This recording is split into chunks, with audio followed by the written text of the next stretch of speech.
Yo, it's your boy Lex Blaze back again with another reaction video.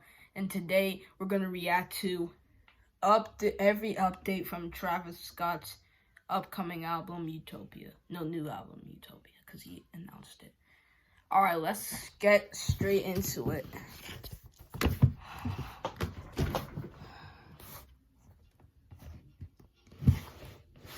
Bruh, stop.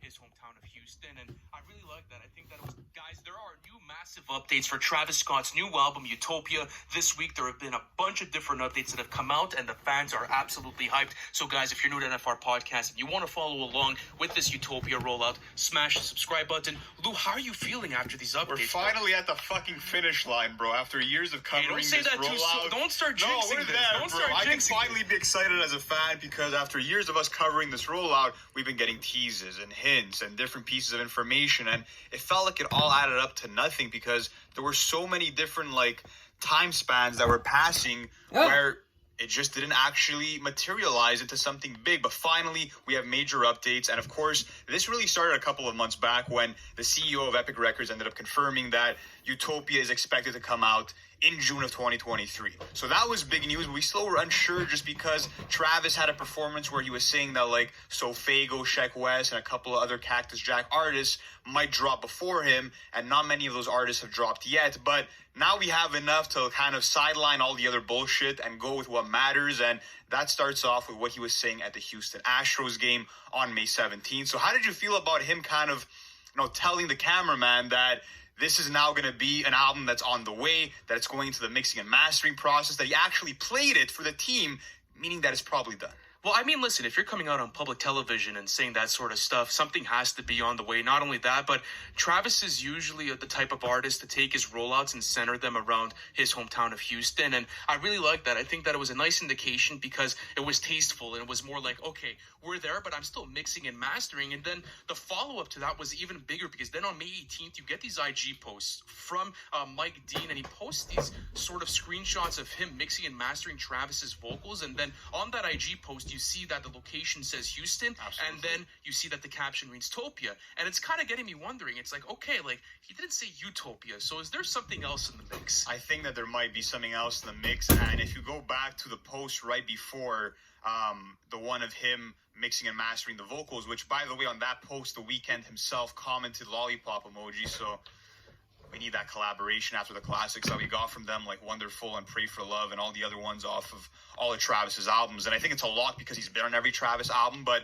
going back to what I was saying, the post right before that one, you had Mike Dean again posting a screenshot of this audio software where he's mixing and mastering vocals. And the caption actually read out, all the best albums in history are on 24 tracks. So, listen.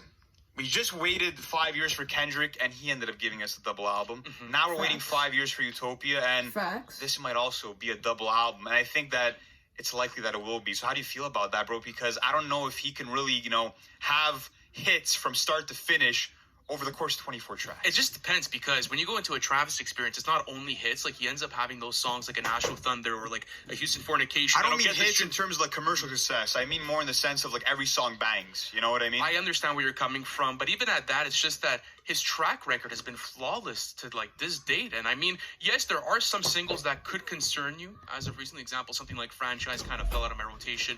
I liked Escape Plan, but I mean, Mafia is automatically 10 times better. But I mean, I understand where you're coming from. It is a bit You think it would be good? You would prefer a double album versus, let's say, a 14, 15 track album? Because if you look over time, bro, I mean, the best double albums in hip-hop, I feel came from, the 90s. You had All Eyes on Me. You had Biggie that pulled it off over 24 songs. But can Travis really make a skipless album if it's 24 tracks? But I mean, just imagine he comes through after 5 years and develops that. Kendrick couldn't do it.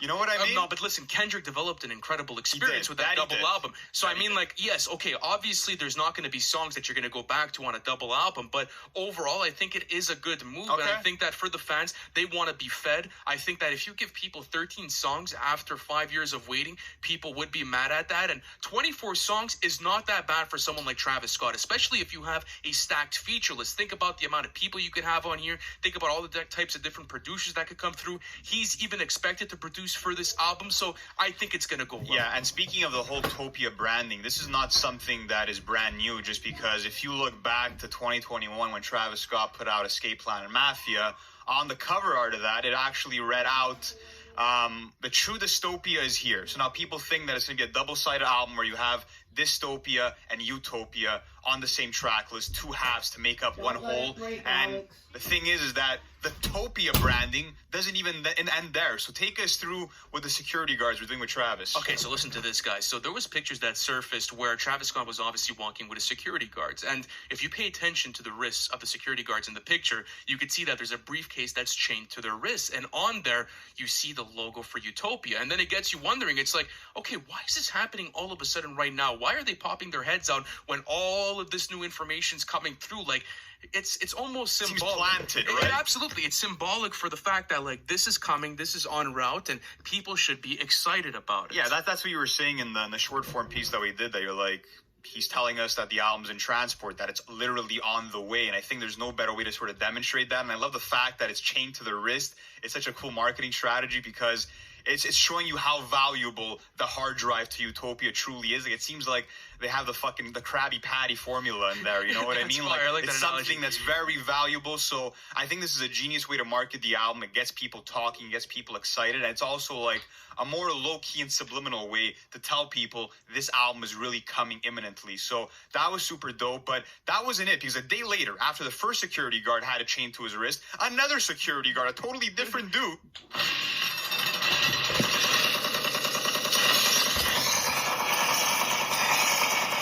was spotted with Travis Scott, and he also had the Utopia briefcase chained to his wrist. But